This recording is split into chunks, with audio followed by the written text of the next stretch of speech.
Shalom Elohim, haleluya, puji nama Tuhan. Semangat pagi Bapak Ibu Saudara yang dikasihi Tuhan kita, Yesus Kristus. Jumpa lagi bersama saya Pendeta Samuel Mabuntu dalam Renungan Pagi. Ke 2377 hari, Renungan Pagi ini mengudara. Puji Tuhan. Bapak Ibu Saudara yang dikasihi Tuhan, sebelum kita membaca, mendengarkan, dan merenungkan firman Tuhan hari ini, mari kita berdoa. Minta pimpinan Roh Kudus. Kita berdoa. Bapa di surga, berbicaralah kepada kami semua. Pakai firman Tuhan ini untuk menegur kami, menasihati kami, meneguhkan iman percaya kami, dan memberkati kami semua. Di dalam nama Tuhan Yesus yang adalah firman Allah yang hidup, kami berdoa. Amin. Haleluya.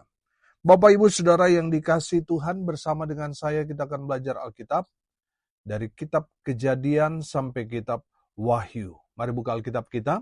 Saat ini kita akan bicara tentang tema Natal. Matius pasalnya pertama, ayat 18 sampai ayat 25. Di bawah perikop kelahiran Yesus Kristus. Demikian firman Tuhan.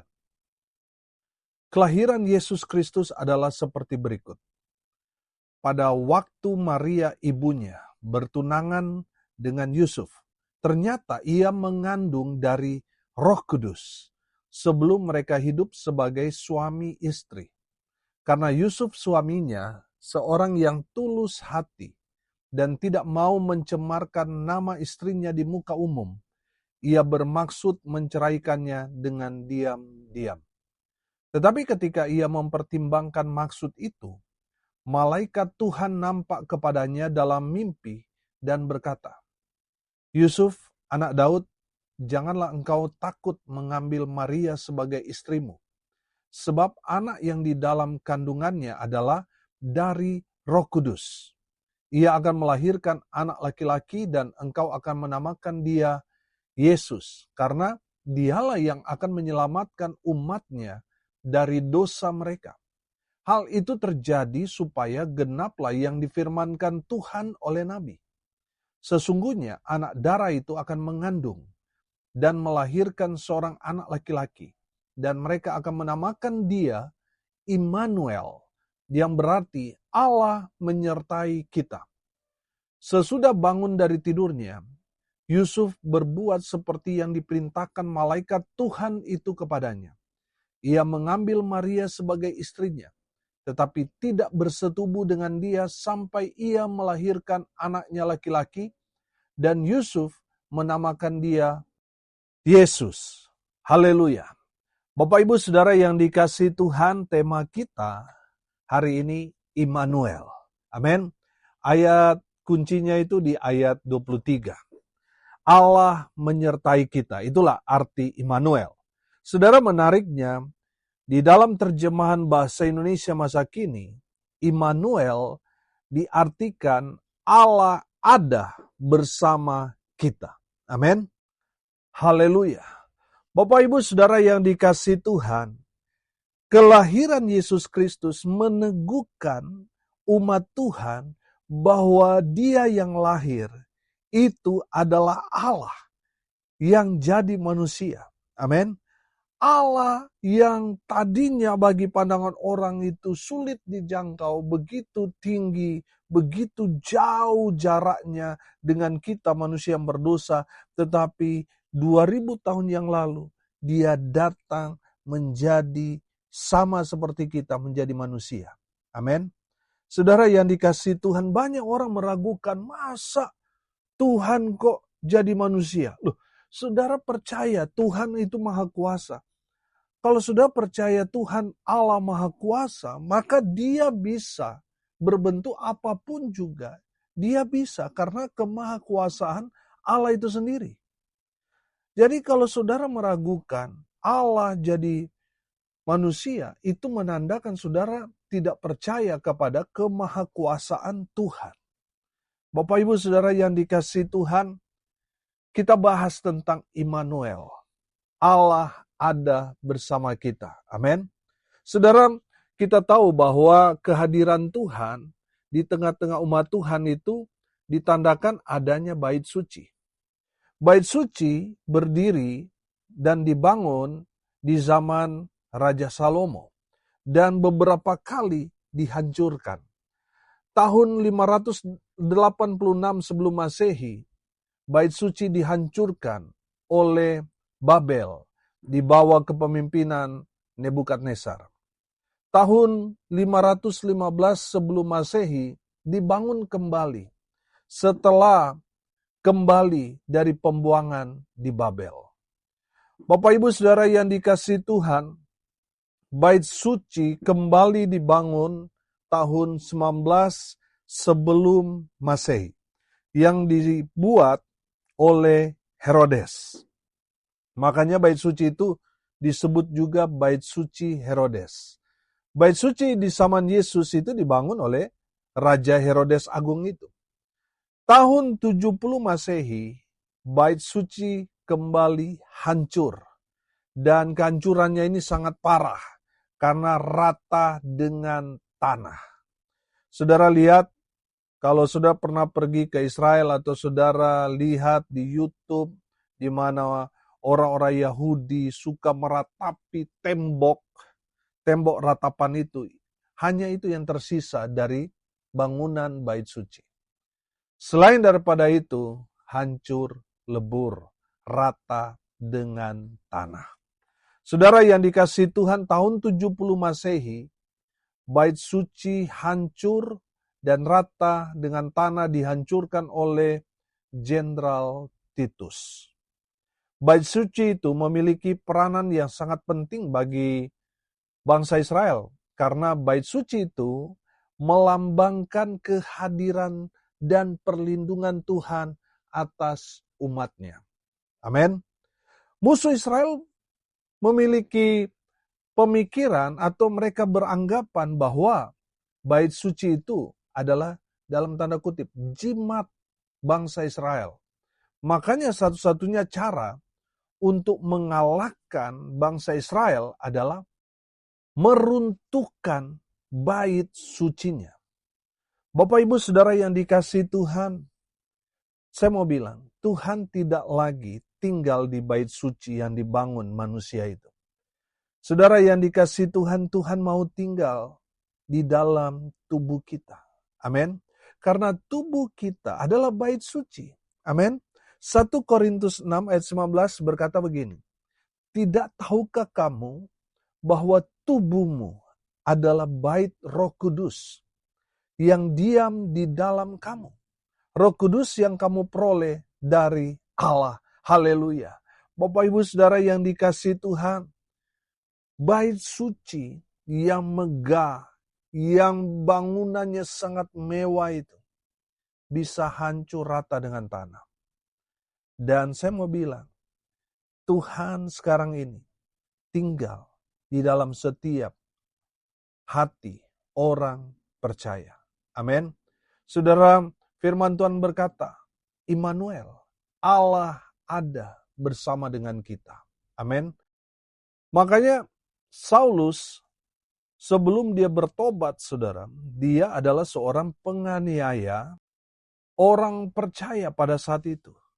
Saudara, ketika dia dalam perjalanan ke Damsyik, dia berjumpa dengan Yesus secara pribadi. Amin. Makanya firman Tuhan itu katakan, "Hai Saulus, kenapa kamu menganiaya aku?" Bapak Ibu Saudara, secara fisik, Saulus belum pernah ketemu Tuhan Yesus, dia tidak pernah menyentuh Yesus, apalagi menganiaya. Tapi kenapa Yesus berkata, kenapa kamu menganiaya aku? Saudara, saya merenungkan bahwa apa yang dilakukan Saulus sebelum dia berjumpa dengan Yesus, dia adalah seorang penganiaya umat Tuhan. Amin. Saudara, saya menangkap di sana bahwa apa yang dilakukan Saulus kepada orang percaya, kepada orang-orang Kristen pada saat itu sama halnya Saulus lakukan kepada Yesus. Bapak Ibu Saudara yang dikasihi Tuhan, saya percaya Roh Kudus ada di dalam kehidupan setiap orang percaya. Amin. Jadi kalau saudara dianiaya karena iman saudara kepada Kristus Yesus Tuhan, orang yang menganiaya saudara sama mereka menganiaya Yesus. Bapak Ibu Saudara, jangan doa jelek-jelek kepada orang yang menganiaya kita. Doakan mereka supaya mereka seperti Saulus, supaya mereka berjumpa secara pribadi dengan Yesus dan mereka bertobat, menyerahkan diri mereka kepada Yesus Kristus, Tuhan kita. Amin. Haleluya. Bapak Ibu Saudara yang dikasihi Tuhan, Natal yang sesungguhnya adalah ketika kita menyadari bahwa Sang Immanuel itu ada di dalam diri kita. Sehingga kita merasakan Allah sungguh ada, hadir, beracara dalam kehidupan kita. Saya percaya itulah makna Natal yang sesungguhnya. Saudara, banyak orang hanya merayakan, tetapi sayang merayakan tanpa Yesus. Saudara lihat di negara-negara non-Kristen, mereka juga merayakan Natal.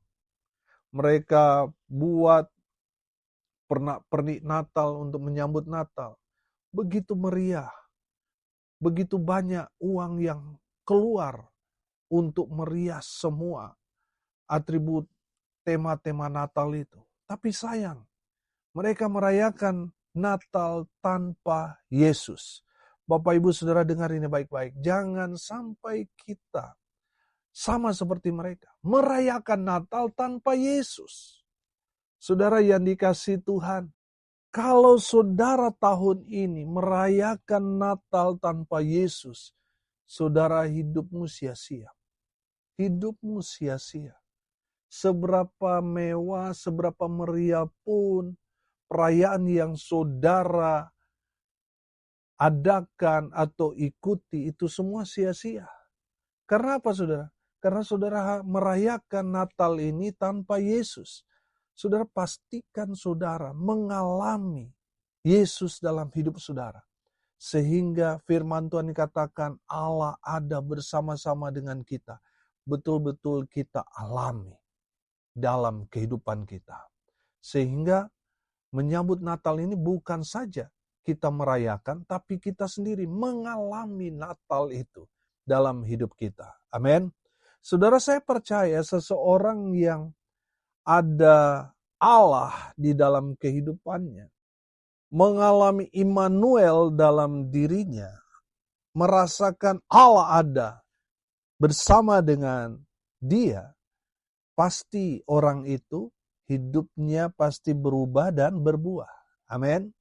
Berubah berarti bertobat, berbalik kembali ke jalan Tuhan, dan berbuah.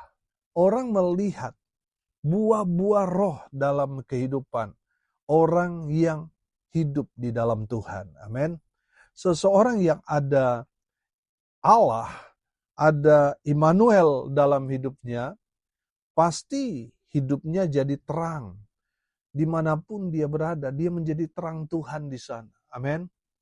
Dia berdampak, hidupnya jadi berkat. Dimanapun dia berada, nama Tuhan dipermuliakan. Amin. Jangan sampai saudara mengaku orang Kristen tapi masih hidup dalam kegelapan. Hidupmu bukannya jadi berkat, malah jadi batu sandungan. Itu menandakan Tuhan tidak ada dalam dirimu. Seseorang yang ada Yesus, ada Sang Immanuel dalam dirinya, hidupnya pasti berubah, berbuah, dia jadi terang, dia jadi berkat dimanapun dia berada. Amin. Saudara yang dikasihi Tuhan, tubuh kita adalah baitnya Tuhan. Amin.